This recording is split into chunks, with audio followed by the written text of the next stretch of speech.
Shalom bagi kita semuanya. Firman Tuhan untuk kita hari ini dari Matius pasal 16. Orang Farisi dan Saduki meminta tanda. Kemudian datanglah orang-orang Farisi dan Saduki hendak mencobai Yesus.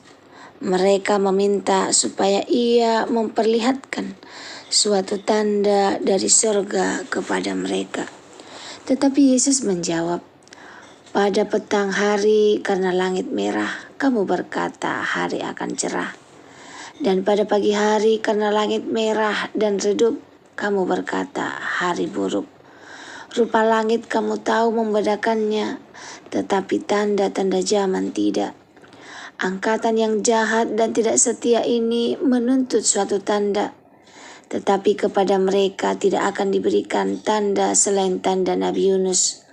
Lalu Yesus meninggalkan mereka dan pergi. Tentang ragi orang Farisi dan Saduki. Pada waktu murid-murid Yesus menyeberang danau, mereka lupa membawa roti. Yesus berkata kepada mereka, "Berjaga-jagalah dan waspadalah terhadap ragi orang Farisi dan Saduki." Maka mereka berpikir-pikir dan seorang berkata kepada yang lain, "Itu katanya karena kita tidak membawa roti." Dan ketika Yesus mengetahui apa yang mereka perbincangkan, ia berkata, "Mengapa kamu memperbincangkan soal tidak ada roti, hai orang-orang yang kurang percaya? Belum juga kamu mengerti, tidak kamu ingat lagi akan 5 roti untuk 5.000 orang itu, dan berapa bakul roti kamu kumpulkan kemudian? Ataupun akan 7 roti untuk 4.000 orang itu, dan berapa bakul kamu kumpulkan kemudian? Bagaimana mungkin kamu tidak mengerti bahwa bukan roti yang kumaksudkan? Aku berkata kepadamu, waspadalah terhadap ragi orang Farisi dan Saduki." Ketika itu barulah mereka mengerti bahwa bukan maksudnya supaya mereka waspada terhadap ragi roti, melainkan terhadap ajaran orang Farisi dan Saduki. Pengakuan Petrus. Setelah Yesus tiba di daerah Kaisarea Filipi, ia bertanya kepada murid-muridnya, "Kata orang, siapakah anak manusia itu?" Jawab mereka, "Ada yang mengatakan Yohanes Pembaptis, ada juga yang mengatakan Elia, dan ada pula yang mengatakan Yeremia atau salah seorang daripada nabi." Lalu Yesus bertanya kepada mereka, "Tetapi apa katamu, siapakah aku ini?" Maka jawab Simon Petrus, "Engkau adalah Mesias, anak Allah yang hidup." Kata Yesus kepadanya, "Berbahagialah engkau Simon bin Yunus, sebab bukan manusia yang menyatakan itu kepadamu, melainkan Bapa-Ku yang di surga.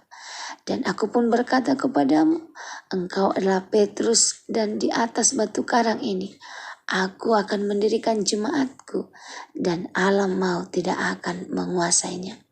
Kepadamu akan kuberikan kunci kerajaan surga. Apa yang kau ikat di dunia ini terikat di surga, dan apa yang kau lepaskan di dunia ini akan terlepas di surga." Lalu Yesus melarang murid-muridnya supaya jangan memberitahukan kepada siapapun bahwa ia Mesias. Pemberitahuan pertama tentang penderitaan Yesus dan syarat-syarat mengikut dia. Sejak waktu itu Yesus mulai menyatakan kepada murid-muridnya bahwa ia harus pergi ke Yerusalem dan menanggung banyak penderitaan dari pihak tua-tua, imam-imam kepala dan ahli-ahli Taurat, lalu dibunuh dan dibangkitkan pada hari yang ketiga. Tetapi Petrus menarik Yesus ke samping dan menegur dia, katanya, "Tuhan, kiranya Allah menjauhkan hal itu. Hal itu sekali-sekali tak akan menimpa engkau." Maka Yesus berpaling dan berkata kepada Petrus, "Enyahlah iblis. Engkau suatu batu sandungan bagiku, sebab engkau bukan memikirkan apa yang dipikirkan Allah, melainkan apa yang dipikirkan manusia." Lalu Yesus berkata kepada murid-muridnya, "Setiap orang yang mau mengikut aku, ia harus menyangkal dirinya, memikul salibnya dan mengikut aku. Karena barang siapa mau menyelamatkan nyawanya, ia akan kehilangan nyawanya. Tetapi barang siapa kehilangan nyawanya karena aku, ia akan memperolehnya. Apa gunanya seorang mempelajari seluruh dunia tetapi kehilangan nyawanya? Dan apakah yang dapat diberikannya sebagai ganti nyawanya? Sebab anak manusia akan datang dalam kemuliaan Bapanya, diiringi malaikat-malaikat. Pada waktu itu ia akan membalas setiap orang menurut perbuatannya. Aku berkata kepadamu, sesungguhnya di antara orang yang hadir di sini ada yang tidak akan mati sebelum mereka melihat anak manusia datang sebagai raja dalam kerajaannya. Jelasan dan renungan dari Matius 16 ayat 1 sampai 28.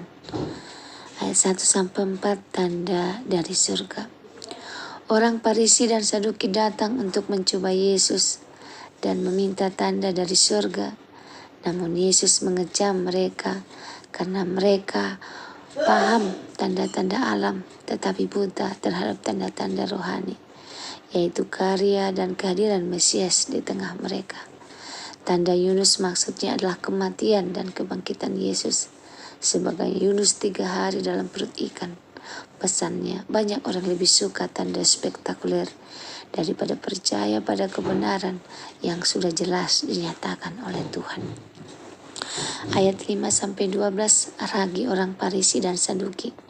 Yesus memperingatkan murid-muridnya agar waspada terhadap ragi orang Farisi dan Saduki. Awalnya murid-murid berpikir ini tentang roti secara harafiah. Padahal maksud Yesus adalah ajaran dan pengaruh buruk dari pemimpin agama yang munafik dan menyesatkan.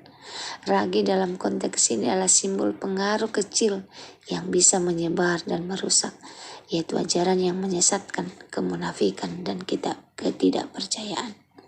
Selanjutnya 13-20, pengakuan Petrus dan dasar gereja. Yesus bertanya, siapakah aku menurut kalian? Petrus menjawab dengan iman, engkau adalah Mesias, anak Allah yang hidup.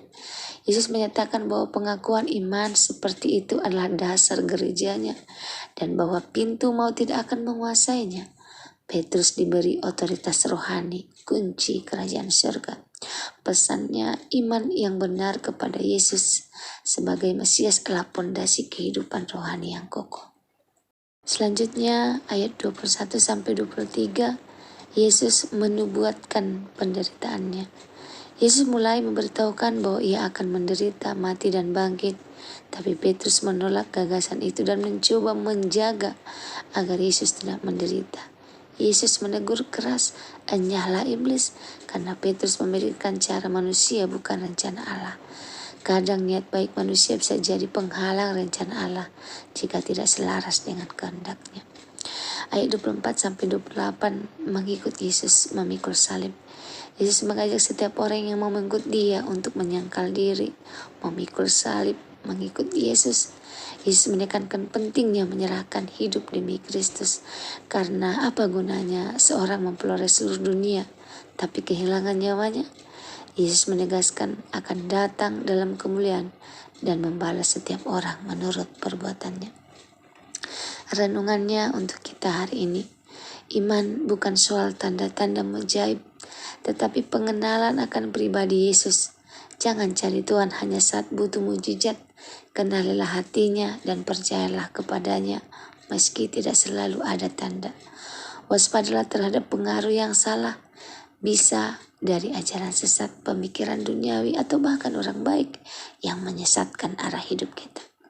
Pengakuan Petrus menjadi teladan, berani menyatakan iman kita kepada Yesus meski dunia menolak atau tidak percaya. Rencana Allah kadang bertolak belakang dengan logika manusia. Jangan tolak salib hanya karena tampaknya menyakitkan. Justru disitulah kemuliaan Tuhan dinyatakan. Mengikut Yesus bukan hanya soal berkat, tetapi juga tentang kesediaan menanggung salib, menyangkal ego, dan hidup bagi Kristus. Jangan tertipu oleh pencapaian dunia. Nyawa kita lebih berharga dari seluruh isi dunia. Yang penting bukan seberapa banyak kita punya, tapi seberapa dekat kita dengan Tuhan. Semoga firman Tuhan hari ini menjadi berkat bagi kita. Terima kasih, Tuhan Yesus memberkati. Shalom.